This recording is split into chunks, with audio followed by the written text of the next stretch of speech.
네, 오늘 베들레헴에 나신 구주라는 제목으로 말씀을 드리고자 합니다.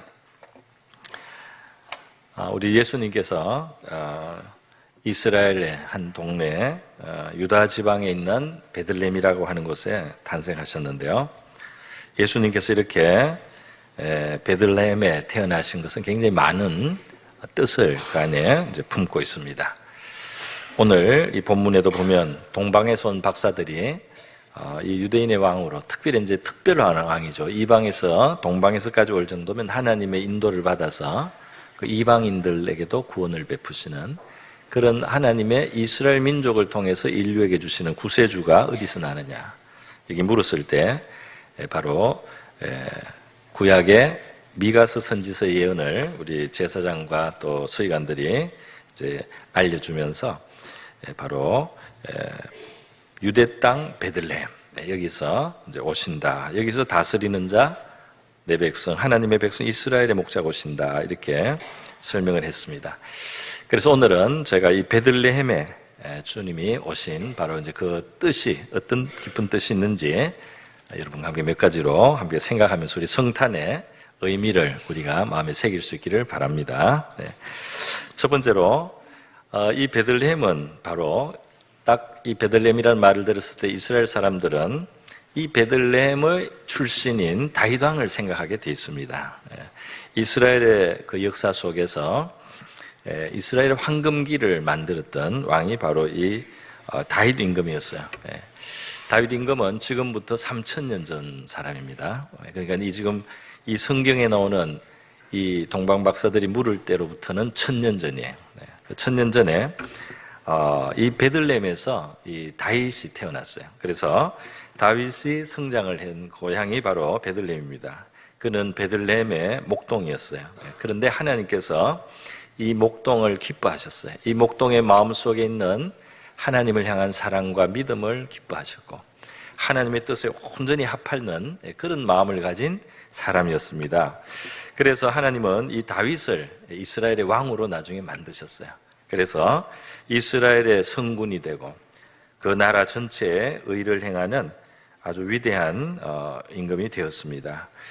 그래서 이 사람이 그 다스릴 때 그 모든 백성에게 정의와 공의를 행했다. 하나님이 아주 기뻐하시는 그런 통치가 이루어졌습니다. 역대상 18장에 보면 그 공의와 또 정의로 모든 백성을 다스렸다. 그리고 또 시편 78편에 보면 78편에 보면 이제 양을 치던 그 목동의 자리에서 하나님이 취하셔서 하나님의 백성인 야곱 그의 소인 이스라엘을 기르게 했다. 그러니까 왕으로서 어떤 권력을 가지고 휘두르고 사람을 그냥 때려잡는 이런 권력자가 아니라 그 백성을 마치 목자가 양을 먹이고 인도하고 보호하듯이 그렇게 그 생명을 북돋아주는 목자 있잖아요.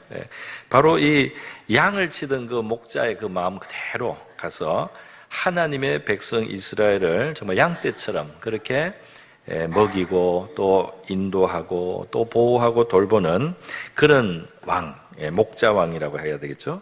그것을 이제 하나님이 하게 하셨다. 그래서 이 백성을 그냥 지배하고 통치하는 게 아니라 기르게 하셨다. 이렇게 표현이 되어 있습니다. 그리고 이에 그가 그들을 자기 마음의 완전함과 그리고 그의 손의 능숙함으로 그들을 지도하였다. 그 백성들을 그 마음으로도 가장 최선의 마음으로 대했고요. 그리고 그 방법, 그 기술에 있어서도 가장 온전한 기술, 방식으로 그 백성들을 돌보고 이끌었다 하는 것입니다. 할렐루야. 정말 이런 위대한 그 왕, 다윗 왕의 바로 그 고향이 출생지가 바로 이제 베들레헴이에요. 그랬었기 때문에 하나님께서는 언젠가 이스라엘 역사가 이제 흘러가면서 다윗 시대 이후로 이제 나라가 분열되기도 하고 외세 공격으로 당하기도 하고 또 왕들이 악한 왕들도 나타나고 굉장히 많은 우여곡절이 있는데요. 하나님은 언젠가 이 다윗과 같은 왕을 다시 보내주실 것이다 하는 약속을 주시고 소망을 주셨는데요. 그것은 결국은 바로 이스라엘뿐 아니라 온 인류의 진정한 희망이 되고 구원이 되는 그런 메시아, 인류를 길 잃은 양떼 같은 인류를 하나님 앞으로 부르고 그들을 구원하고 돌보고 그들을 기르실 바로 이 메시아가 오실 것이라는 예언으로 이것이 이제 연결이 됐습니다. 그래서 에스겔서 34장에 보면 하나님이 바로 장차 이 메시아를 이 바로 다윗 같은 그런 왕을 보내실 것이다 그랬어요. 그런데 그 왕을 하나님은 목자라는 성격을 가진 이 생명을 기르고 북돋고 인도하고 또 보호하는 목자라고 표현을 했습니다. 목자를 그들 위해 세울 것이다. 내 종 다윗이라. 에스겔은 벌써 다윗이 죽고 나서 수백 년이 지난 사람이니까 이제 다윗 같은 사람을 말하는 겁니다. 그가 이제 바로 구세주 예수 그리스도가 바로 이 지금 오실 다윗이라는 이름으로 되는 거예요. 먹이고 그들의 목자가 되리라 이렇게 말씀을 하시는 것입니다. 여러분 이 다윗의 그 목자다운 그 훌륭한 점들은 여러 가지로 나타나요. 그래서 이 백성들이 고난을 당할 때 대신 내가 이 하나님 앞에 이 형벌을 받고 이 재앙을 당해야 되는데 왜 이렇게 백성들을 이렇게 그 재앙으로 치십니까? 이렇게 하나님 앞에 정말 그 백성을 사랑하는 모습을 볼 수 있습니다. 자기가 어려울 때도 왕이 되기 전에도 도망자일 때도 이 이스라엘 백성들이 어려울 때는 하나님께 기도하고요. 그 이스라엘 백성을 블레셋 군대로부터 건져내는 이런 싸움을 자기가 도망다니면서도 이미 그 백성의 목자 같은 마음으로 백성의 구원자 역할을 했고요. 또 자기가 어려움을 극복하고 다 빼앗겼다가 되찾으면서 그 아말렉으로부터 다시 자기 그걸 되찾을 때 아말렉의 재산과 가축까지 많이 얻게 되는 아주 전화위복의 역사도 있었어요. 그때 다윗은 그 풍부해진 걸 가지고요. 그 유다의 장로들과 친구들과 여러 지방에 선물을 보냅니다. 그러니까 이 백성을 얼마나 사랑하는 사람인지를 알 수가 있어요. 여러분 오늘 동방 박사들에게 대제사장과 서기관들은 그 유대 땅 베들레헴 그곳에서 오신다고 목자가 오신다고 왕이 오신다고 이제 예언한 것을 미가서라고 하는 이것도 몇백 년 전에 지금 미리 예언된 건데요. 그거를 인용을 했는데 이 미가서 5장에 보면 사실 오늘 이 대제사장과 서기관들이 인용한 것보다 조금 더 내용이 있습니다. 그런데 그 내용은 너무 엄청나서 이들이 감히 그 헤로도 왕과 그 앞에서 말을 못했어요. 그런데 그것을 보면 이렇게 되어 있습니다. 미가서 5장 2절에 이렇게 되어 있어요. 베들레헴 에브라다야 너는 유다 족속 중에 작을지라도 이스라엘을 다스릴 차가 내게서 내게로 나올 것이라. 여기까지는 지금 마태복음에 나왔죠. 그런데 그의 근본은 요 뒤로는 지금 안 나왔습니다. 그런데 원래는 이게 있는 거예요. 그의 근본은 바로 그 오실 그분은 이스라엘을 다스릴 또 온 세계를 사실은 구원하실 그분은 그의 근본은 상고에 영원에 있느니라. 옛날 번역에는 상고의 태초에 있느니라 이렇게 되어 있어요. 이것이 무슨 말입니까? 그러니까 이분은 말이죠. 지금 미가서는 몇백 년 후에 오실 몇백 년 후에 한 5, 600년 후에 오실 지금 메시아를 예언을 했는데 그 미래에 오실 그 메시아가 사실은 이 세계가 만들어지기 전부터 영원 전부터 계셨던 분이라는 겁니다. 할렐루야. 하나님의 아들인 거죠. 하나님의 아들이에요. 그래서 바로 그분이 오실 것이다. 근데 이거는 이제 너무 엄청나니까 그런 분이 이 베들레헴이라는 이 작은 동네에 진짜로 구체적으로 거기서 태어날 거라는 이런 것은 너무 엄청나서 감히 대제사장과 서기관들이 이제 표현을 옮기지를 못했습니다. 여러분 바로 이러한 바로 이 영원 전부터 오시는 바로 계셨던 바로 이분이 베들레헴에 오셔서 목자왕으로 이스라엘뿐 아니라 온 인류의 목자같이 돌보시고 생명을 지키시고 기르시고 보호하시는 그리고 다스리시는 권세와 능력을 가지신 분으로 오실 것이다. 바로 이것이 예수님이 자신을 우리에게 선한 목자라고 하신 말씀 우리가 기억을 합니다. 요한복음 10장에서 예수님이 나는 선한 목자다 그랬어요. 내가 양을 위해서 목숨을 바친다 그랬습니다. 그리고 바로 그 말씀 그대로예요. 그러므로 여러분 오늘 베들레헴에 나신 예수님은 우리의 목자이시며 또 왕이 되시는 줄 믿습니다. 목자와 양이다. 두 번째로 이 베들레헴의 뜻은 또 무엇이 있느냐 하면 이 말 자체가 아주 좋은 이름이에요. 베트 레헴이라는 뜻인데, 베트라는 말이 집이라는 뜻이요, 레헴이라는 말이 빵이라는 뜻입니다. 그러니까 빵의 집이라는 뜻이 돼요. 그쪽 문법은 그렇게 되어 있습니다. 그래서 빵집입니다.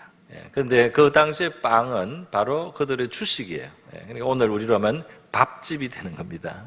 양식을 얻게 하는 집이다, 이 뜻이 되는 거예요. 빵이 많은 집. 옛날 우리가 이제 빵을 많이 안 먹을 때부터 이 성경을 우리가 번역하다 보니까 빵이 뭔지 잘 모를 때도 있었어요. 이 옛날엔. 그래서 떡으로, 한국 사람이 잘 알 수 있도록 떡으로 했어요. 떡집도 되고 빵집도 되고 밥집도 되는 게 바로 이 베들레헴입니다. 다시 말해서 생명의 양식을 이제 공급하는 곳이다, 이 말입니다. 그래서 바로 그 베들레헴, 생명의 양식을, 우리 모든 양식이 사실 우리에게 생명이 되잖아요. 양식이 우리의 몸을 지탱하고 우리에게 에너지가 되고 힘이 되고 우리 자신의 살과 피가 되잖아요. 그래서 바로 이 양식을 공급하는 집 베들레헴에서 생명의 양식이신 우리 구세주가 나시는 것이 합당한 줄로 믿습니다. 하나님이 그렇게 보신 거죠. 그리고 예수님께서 바로 나는 생명의 떡이다, 이런 말씀을 하시는 겁니다. 나는 생명의 떡이니 내게 오는 자는 결코 줄이지 아니하리라. 생명의 떡이신 그분이 베들레헴 떡집에서 오시는 거예요. 나를 믿는 자는 영원히 목마르지 아니하리라. 저와 여러분의 삶 속에 우리 예수님이 오시고 예수님을 믿고 의지해서 우리의 삶에 주림이 없고 또 목마름이 없는 만족과 풍족이 우리 심령과 우리의 삶 속에 충만한 삶 될 수 있기를 바랍니다. 여러분, 예수님께서 또 하늘에서 내가 내려온 살아있는 떡이다, 요한복음 6장에 그렇게 말씀하여 이 떡을 먹으면 영생하리니 내가 줄 떡은 곧 세상의 생명을 위한 내 살이니라. 그러니까 십자가에서 예수님이 희생할 때 그 살을 찢잖아요. 그리고 피를 흘리지 않습니까?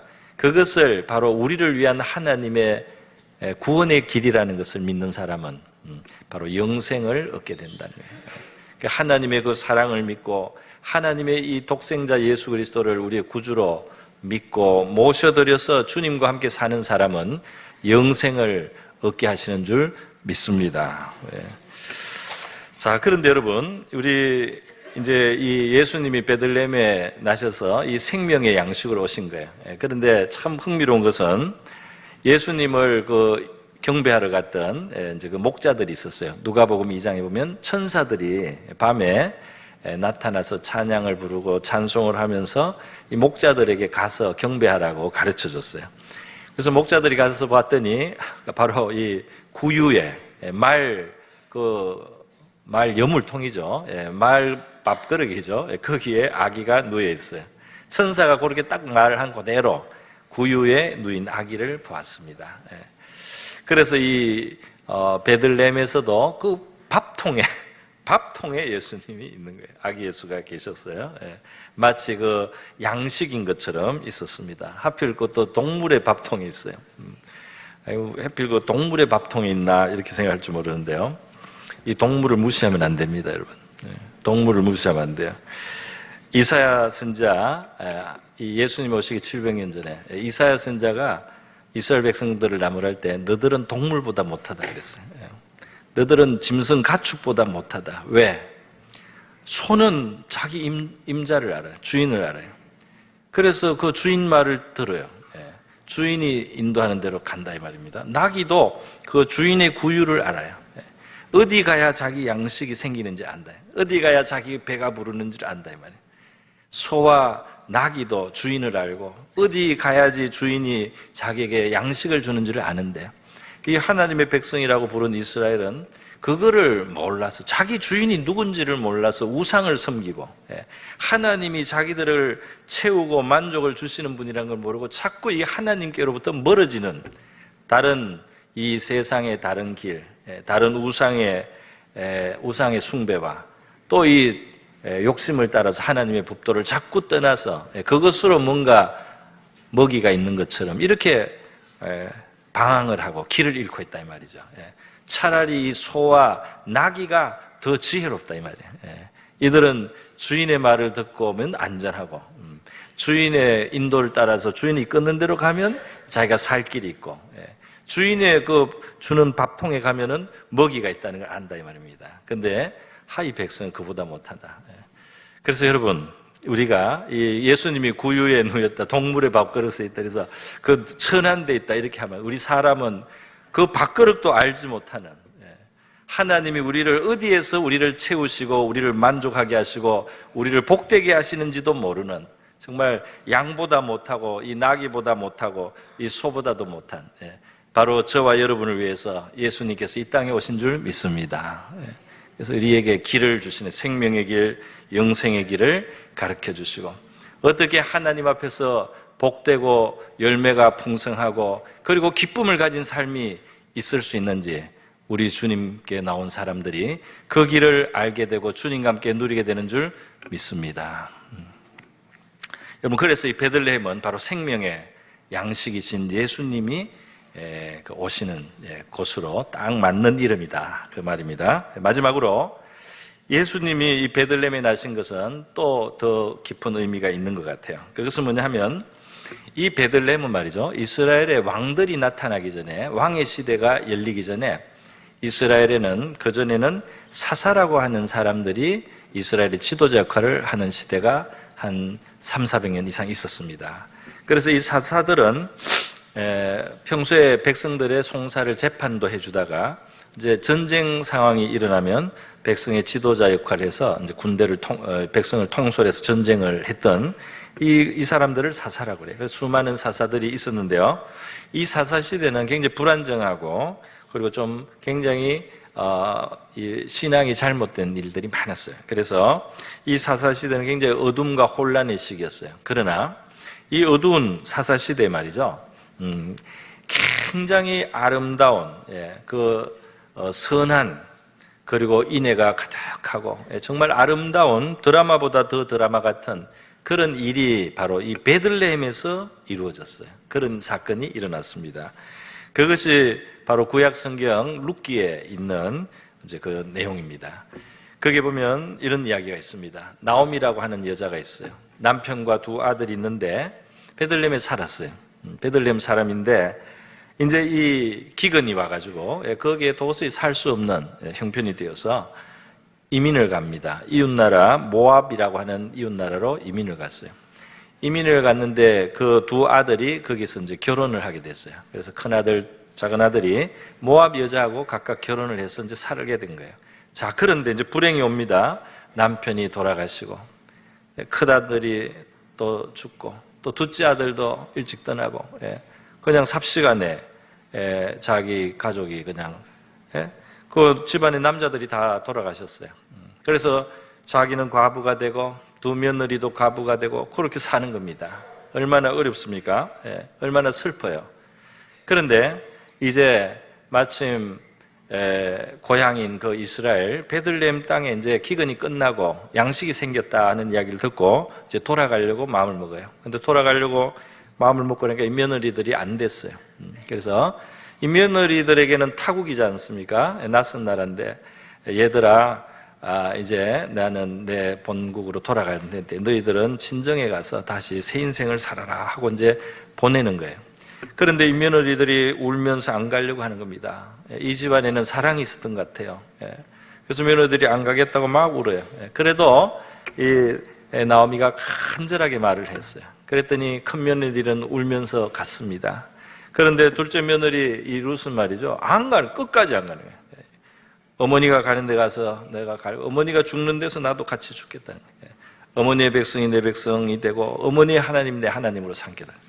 이렇게 이 룻은 끝까지 시어머니에 대해서 이 시어머니를 함께 하겠다, 섬기겠다는 겁니다. 그래서 할 수 없이 데려왔어요. 베들레헴에 와서 이 며느리는 이 시어머니에게 그 참 인애를 베푸는데요, 이 들판에 나가서 추수하는 데 가서 그 추수하는 사람들이 추수하면서 떨어뜨린 그 곡식 나다들을 주워가지고 그거를 이 옷에 담아가지고 와서, 그래가지고 그걸로 이제 봉양을 해. 그러니까 이 모압 여인 룻이 그렇게 낮은 자리에 가서 이 사랑으로 이 어머니를 이제 섬긴단 말이죠. 이제 그러다가 하나님의 오묘한 손길이 역사해요. 그래서 이 보아스라고 하는 베들레헴에 유력한 사람이 있는데 이제 이 사람이 이 룻을 만나게 되고 이 룻을 그만 아내로 맡게 되는 거예요. 할렐루야. 그래서 이 보아스라고 하는 사람은 원래 이 나오미의 친족인데요.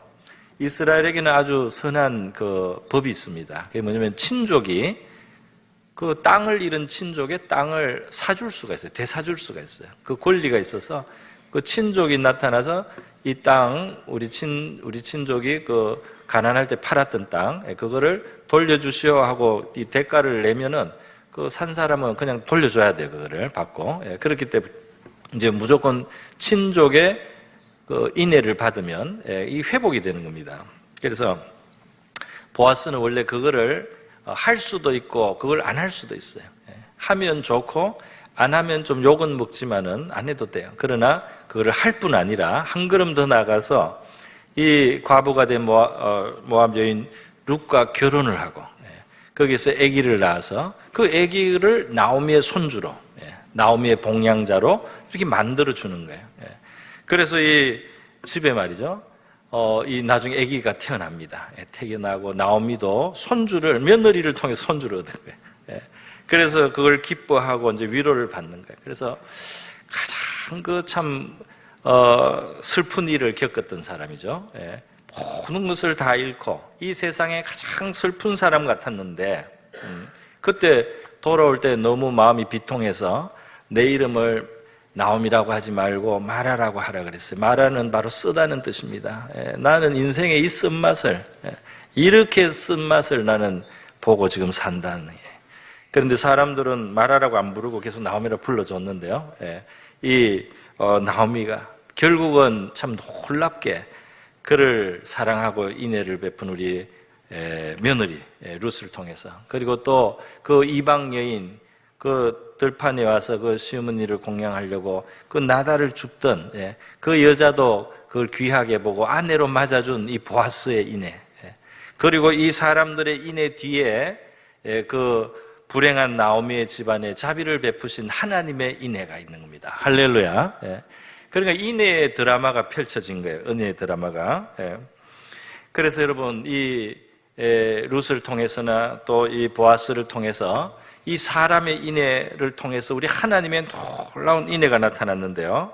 우리 바로 이 베들레헴에서 오실 예수 그리스도와 그 그림자가 되는 그런 의미가 이게 담겨 있다 이 말입니다. 무슨 말이냐면 우리 하나님은 우리에게 이렇게 인애를 베푸실 필요는 없습니다.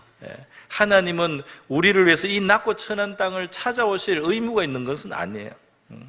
하나님은 공의대로 심판만 해도 돼요. 그러나 하나님은 우리를 살리려고 이 낮고 천한 곳까지 내려오시고 우리를 섬기면서 자기의 생명을 다해가면서 우리를 섬기려 이 땅에 오셨습니다. 할렐루야.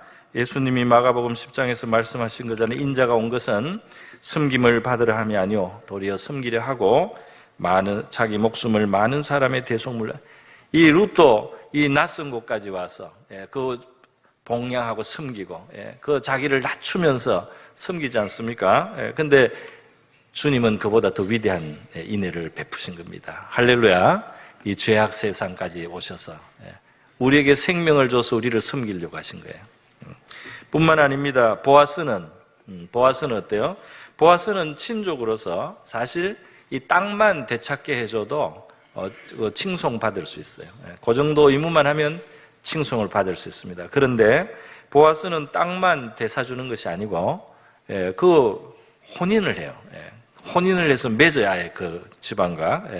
그래서 거기서 봉양자가 나고 이 소망이 있게 하는 겁니다. 영원한 소망이 있게 이 대가 이어져서.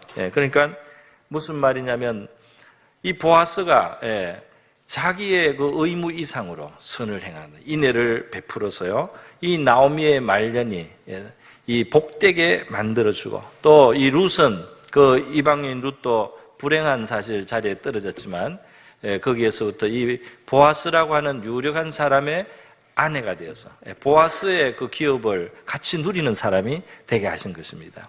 이 바로 이 인애가요, 보아스를 통해서 나타나는 인애도 바로 하나님이 우리에게 예수님을 통해서 주시는 인애다. 우리를 멸망치 않게만 해도, 우리의 죄를 그냥 용서만 해도 너무 큰 인애예요. 그런데 하나님은 그 이상을 해서 우리를 그리스도의 영적 신부로, 다시 말해서 그리스도의 영원한 함께하는 짝처럼 우리 구원받는 백성들을 그렇게 높이 올리셔서 그리스도가 받는 하나님의 영광과 그 기업의 복됨을 함께 누리게 하시는 겁니다. 할렐루야. 그러니까 이 보아스가 보여주신 그 인애는 그리스도 안에서도 이루어진 거예요. 영적인 혼인이 이루어졌다 이 말이에요. 그래서 그냥 낮고 천한 자리에서 그냥 약간 건져줘서 그걸 면하게 하는 정도가 아니고 높고 영광스러운 곳까지 끌어올리셨다. 할렐루야. 그런 하나님의 인애가 나타난 것입니다. 여러분, 그러므로 이 베들레헴을 딱 말하면 사람들은, 성경을 알던 이스라엘 사람들은 생각해, 거기에 참 드라마가 펼쳐졌었지. 거기에 참 하나님의 큰 인애가 나타났었지. 그게 참 아름다운 일들이 있었다. 그 인애를 통해서, 그 자비를 통해서 가장 슬프고 비극적이고 희망 없이 떨어졌던 사람이, 그 나오미의 집안에 정말 행복이 돌아오고 그 비극이 끝나고 소망이 있게 되었다. 할렐루야. 하나님의 인애를 통해서. 바로 이 베들레헴은 그것을 말하는 거예요. 그렇기 때문에 예수님이 베들레헴에 나신 것은 바로 이 하나님의 인애를 우리에게 주시기 위함인 줄 믿습니다. 그래서 여러분, 이 룻기에는 실제로 이 나오미가 그 며느리를 통해서 손주를 얻어요. 그 손주가 바로 자기의 복량자인 거예요. 룻기 4장에 보면 나오미가 아기를 받아 품에 품고 그의 양육자가 되었다 그랬어요. 그의 이웃 여인들이 이름을 지어준데 나오미에게 아들이 태어났다. 이건 나오미의 아들이나 마찬가지다 말이에요. 그의 이름을 오벳이라고 하였다 그랬어요. 그리고 이 오벳은 다윗의 아버지인 이새의 아버지다 이렇게 했어요. 그러니까 오벳 다음에 이새가 그 다음 자식이 우러나고 이새에서 다윗 왕이 나중에 태어납니다. 할렐루야. 그러니까 이 인내의 드라마를 통해서 말이죠, 하나님은 나중에 그 아름다운 목자왕을 배출하시고, 베들레헴에서 이 목자왕이 태어난 바로 그렇게 해서 이스라엘의 황금 시기가 오고 말이죠, 하나님의 뜻이 이루어지다가, 그리고 바로 이 다윗 가문의 혈통 속에서, 가문 속에서 다시 베들레헴에서 하나님은 예수 그리스도가 오게 하신 겁니다. 할렐루야. 그러니까 하나님의 인애를 우리에게 베풀어 주시겠다는 뜻이에요. 오늘 여러분, 오늘 우리 성탄 절기 주일에 우리 하나님의 인애, 베들레헴에 나타났던 하나님의 인애를 기억하고요, 우리의 생명의 양식이 되셔서 이 땅에 오신, 그리고 목자로서 우리를 돌보시고 다스리시는 놀라운 은혜로우신 왕이신 예수님을 우리가 생각하면서, 베들레헴같이 작은 동네, 베들레헴아 너는 유다 땅에서 결코 작지 않다. 그 말은 겉으로 보기에는 작다 이 말이에요. 겉으로 볼 때는 가장 작지만은 그 베들레헴에 주님이 계시기 때문에 작지 아니하도다. 그 영원전 붙어 있었던 위대한 왕이 거기서 구원을 베풀려고, 인애를 베풀려고, 생명을 주시려고 선한 목자로 오셨기 때문에 베들레헴은 작은 동네가 아니다. 저와 여러분의 마음과 저와 여러분의 삶이 베들레헴처럼 작은 동네라도 우리의 마음속에 이 목자왕, 생명의 양식 되시고, 그리고 바로 이 하나님의 인애가 되시는 그리스도 예수를 모심으로 저와 여러분에게 하나님의 구원이 나타나고, 우리의 슬픔이 변해서 기쁨이 되고, 우리의 눈물이 씻겨지고 하나님이 주시는 위로와 기쁨이 충만한 구원의 삶이 이루어지기를 주님의 이름으로 축원합니다. 우리 이것을 위해서 같이 한번 기도하겠습니다. 우리에게 크신 인애를 베풀어 주신 하나님 감사드리고요, 우리를 이 인애로 구원하시고 우리에게 생명을, 자기의 생명을 우리의 생명으로 주시고 우리의 목자와 왕으로 우리를 돌보시는 우리 주님을 우리가 모시고 살아가는 복된 삶이 되게 하옵소서. 우리 다 같이 기도하겠습니다. 기도합니다. 거룩하시고 은혜로우신 우리 하나님 아버지, 오늘 우리 성탄절 우리가 주일을 맞으면서 바로 베들레헴에 나신 우리 주님이 왜 베들레헴에 나셨는지 그 의미를 그렇게 생각할 수 있는 이 시간 허락된 것을 감사드립니다. 하나님 아버지, 바로 그 백성을 사랑하여 돌보고 그 백성을 지키는 목자왕 다윗과 같은 바로 우리 구원의 주님이심을 감사하고 생명을 양을 위하여 내어놓는 목자왕이신 우리 예수님이 바로 이 베들레헴에 오심으로 다윗보다 더 위대하신 바로 주님이 우리의 목자이시며 우리의 왕이심을 고백합니다. 뿐만 아니라 바로 그의 생명을 바로 이 떡집에서 이 양식의 집이 되어서 우리에게 영생을 얻도록 우리에게 생명을 공급하시는 바로 구원의 하나님의 풍성을 얻게 하시고 우리 하나님의 힘과 능력을 우리에게 주시는 바로 생명의 양식 되신 예수님을 우리가 감사히 받고 하나님 아버지 이 아름다운 이내에 바로 베들레헴이 바로 예수님의 탄생지가 되면 하나님의 아름다운 이내가 우리의 비극과 슬픔의 삶 속에 우리 주님이 찾아오셔서 이 베들레헴 같이 초라하고 작은 동네지만 우리 주님이 오심으로 그곳이 구원이 이루어지고 거기에 슬픔과 비극이 물러가고 하나님의 위로와 하나님의 기쁨이 충만하여지는 하나님의 아름다운 베들레헴처럼 저와 우리 성도들의 삶과 심령 속에 하나님의 인애가 나타나게 하옵시고 하나님의 구원이 나타나게 하여 주시옵시고 우리의 슬픔은 물러가게 하여 주시옵시고 하나님이 주시는 위로와 기쁨이 소망이 충만한 저와 우리 성도들 삶이 되게 하여 주시옵소서. 할렐루야 감사드립니다. 할렐루야 감사합니다.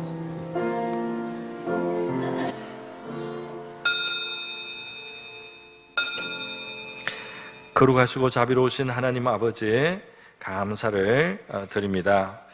우리 하나님의 인애가 나타난 베들레헴, 우리 생명의 양식 떡집인 바로 이 베들레헴, 선한 목자왕이 났던 바로 이 베들레헴에 우리 구주 예수님이 오심으로 바로 우리 예수님을 통하여 받는 우리의 인애, 바로 영생의 생명, 선한 목자의 돌보심과 보호와 다스림을 받는 우리의 삶이 될 수 있도록 구원의 길이 주어진 것을 감사드립니다.